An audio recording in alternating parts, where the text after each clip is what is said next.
नमस्कार दोस्तों, इस वक्त की तमाम बेहद बड़ी खबरें आप लोगों के लिए लेकर के आए हैं दोस्तों, जहां पर एक एक करके चलेंगे दिन भर की सभी बड़ी खबरें आप तक आगे इस वीडियो के माध्यम से पहुंचाएंगे। खबरों में बढ़ने से पहले अगर आप लोग दोस्तों हमारे यूट्यूब चैनल पर नए हैं तो चैनल को अभी सब्सक्राइब करके कमेंट बॉक्स में जय हिंद जय भारत जरूर ही कमेंट कीजिएगा, और अगर वीडियो पसंद आए तो लाइक जरूर ही कीजिएगा। खबर की तरफ बढ़ते हैं दोस्तों, बेहद ही चौंकाने वाला मामला सामने निकल के आ रहा है उत्तर प्रदेश से।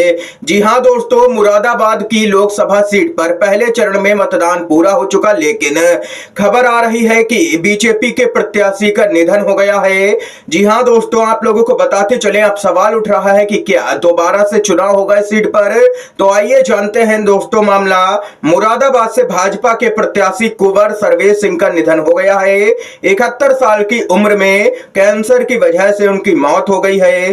बड़ी बात यह है कि पहले चरण में जो वोटिंग हुई इसमें मुरादाबाद सीट पर भी वोट डाले गए हैं।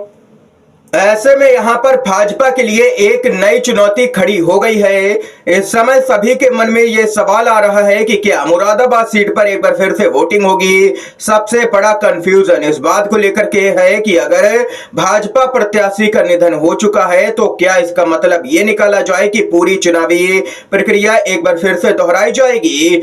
अब यहां पर समझने वाली बात यह भी है कि अभी तुरंत इस समय ऐसा कुछ भी होने वाला नहीं है। जो नियम है उसके मुताबिक अभी चुनावी प्रक्रिया जैसी चल रही है वैसी ही आगे बढ़ती रहेगी। 4 जून को जब नतीजे आएंगे उसके बाद ही कोई फैसला लिया जाएगा कि सीट पर दोबारा वोटिंग करने की आवश्यकता है या नहीं। असल में अगर मुरादाबाद सीट से इस बार बीजेपी की जीत होती है तब जरूर यहां पर चुनाव कराना पड़ेगा, लेकिन अगर बीजेपी चुनाव हारती है तो यहां पर उपचुनाव नहीं किया जाएगा। ये यहां पर खबर सामने निकल के आई है दोस्तों। इसके साथ ही एक और अपडेट की तरफ बढ़ते हैं दोस्तों। चौंकाने वाला मामला सामने निकल के आ रहा है। आप लोगों को बताते चले, चुनाव के बीच में दूरदर्शन का भगवाकरण करना पूरी तरह से अवैध है।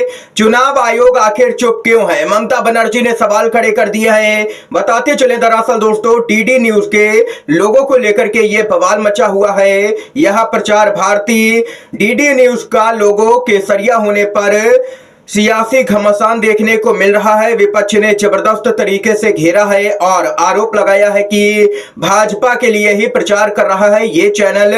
ये यहां पर देख सकते हैं कि डीडी न्यूज का लोगो भगवा कर दिया गया है, जिसके बाद में विपक्ष हमलावर है। चुनाव आयोग की चुप्पी पर भी कई तरह के सवाल खड़े हो रहे हैं, क्योंकि ये सब कुछ तब किया जा रहा है जब देश के अंदर लोकसभा का चुनाव हो रहा है, लेकिन चुनाव आयोग फिर भी खामोश बना बैठा है। कोई भी कार्रवाई नहीं की जा रही है दोस्तों पूरे मामले पर।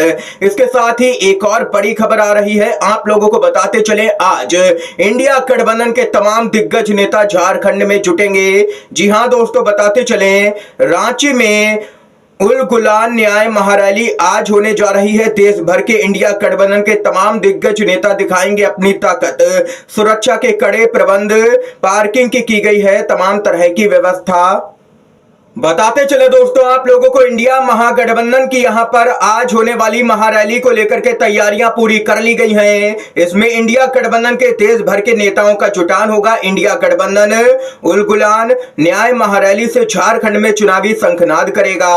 गठबंधन में शामिल नेताओं ने महारैली में 5 लाख लोगों के शामिल होने का दावा किया है। झारखंड के मुख्यमंत्री चंपाई सोरेन ने रांची के प्रभात तारा मैदान में होने वाली उल गुलान न्याय महारैली की तैयारियों का जायजा लिया है। उन्होंने कहा है कि देश में तानाशाही हावी हो गई है, इसे हर हाल में रोकना है। अब यहां पर बीजेपी की उल्टी गिनती शुरू हो चुकी है। बताते चले आप लोगों को, इस महारैली में कांग्रेस के अध्यक्ष मल्लिकार्जुन खड़गे, तेजस्वी यादव, दीपांकर भट्टाचार्य, संजय सिंह, अरविंद केजरीवाल की पत्नी फारूक अब्दुल्ला, उद्धव ठाकरे, प्रियंका चतुर्वेदी के अलावा मुख्यमंत्री चंपाई सोरेन के अलावा इतना ही नहीं, राहुल गांधी सहित तमाम दिग्गज नेता यहां पर जुटेंगे। यूपी के पूर्व मुख्यमंत्री अखिलेश यादव, पंजाब के सीएम भगवंत मान भी रैली में शामिल होंगे।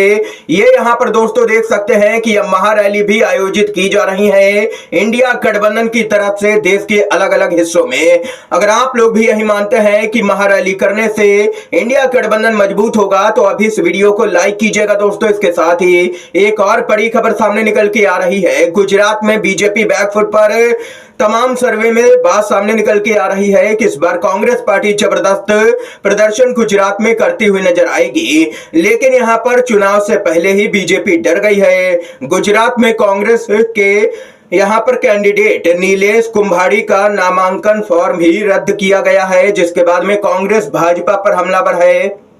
इससे पहले दोस्तों आप लोगों को बताते चले, कुछ ऐसा ही मामला यूपी से सामने निकल के आया था, जहां पर एक सीट पर बीएसपी के प्रत्याशी का पर्चा खारिज किया गया। लेकिन जब बाद में मायावती ने सख्ती दिखाई और कहा कि एफआईआर करूंगी और चुनाव आयोग में शिकायत दर्ज करवाऊंगी, उसके बाद में उस पर्चे को स्वीकार किया गया। और यहां पर देख सकते हैं कि किस तरह से जो चुनावी अधिकारी होते हैं उन पर सरकार का दबाव साफ तौर पर नजर आ रहा है। जब ऐसी घटनाएं सामने निकल के आती हैं उसके बाद में यह समझा जा सकता है। इसके साथ ही एक और बड़ी खबर की तरफ बढ़ते हैं दोस्तों। इंडिया गठबंधन हर महीने गरीब परिवार के बैंक खाते में हजारों करोड़ रुपए भेजेगा। 30 लाख यहां पर सरकारी पद भरे जाएंगे जो कि रिक्त पड़े हैं। मोदी सरकार भर नहीं रही है। राहुल गांधी ने कर दिया बड़ा ऐलान। जी हां दोस्तों, कांग्रेस के पूर्व अध्यक्ष राहुल गांधी ने पीएम मोदी पर गंभीर आरोप लगाते हुए कहा है कि वह चाहते हैं कि चीन का माल भारत में बिके और अरबपतियों को उसका सीधा फायदा हो। राहुल गांधी ने विपक्षी दलों के समूह इंडिया गठबंधन के उत्तर प्रदेश के प्रमुख घटक समाजवादी पार्टी के अध्यक्ष अखिलेश यादव के साथ में अमरोहा में कांग्रेस प्रत्याशी दानिश अली के समर्थन में मंच साझा किया है। उन्होंने जनसभा को संबोधित करते हुए आरोप लगाया, नरेंद्र मोदी एक तरफ मेक इन इंडिया कहते हैं, दूसरी तरफ जो लोग मेक इन इंडिया कर सकते हैं जैसे कि छोटे व्यापारी, कारीगर, उनके लिए वो नोटबंदी और जीएसटी कर देते हैं, वह उनको खत्म कर देते हैं।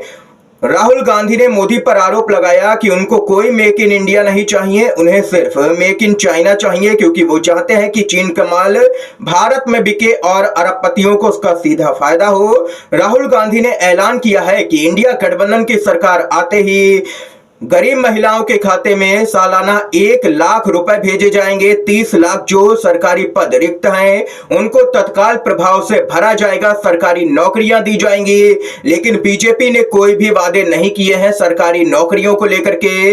अपने चुनावी घोषणा पत्र में राहुल गांधी ने आगे कहा है कि हम जैसे ही सत्ता में आएंगे अग्निवीर योजना जो है उसको उखाड़ फेंकेंगे, पुरानी पेंशन की व्यवस्था लागू करेंगे। ये यहाँ पर काफी बड़े वादे राहुल गांधी ने किए हैं, गारंटी है दोस्तों राहुल गांधी की। इसके साथ ही एक और बड़ी खबर की तरफ बढ़ते हैं दोस्तों। सपा के मुखिया अखिलेश यादव बीजेपी पर भड़के, बीजेपी के गोदाम में देश के सब भ्रष्टाचारी हैं। अखिलेश यादव बोले, जिस सरकार ने किसान को, नौजवान को धोखा दिया है वो सरकार अब सत्ता में नहीं आएगी, जनता उखाड़ फेंकेगी। ये यहाँ पर अखिलेश यादव भड़के हैं बीजेपी पर। इस समय की दोस्तों आज की तमाम बेहद बड़ी खबरें, मुख्य समाचार थे जो हमने आप लोगों तक पहुंचाए।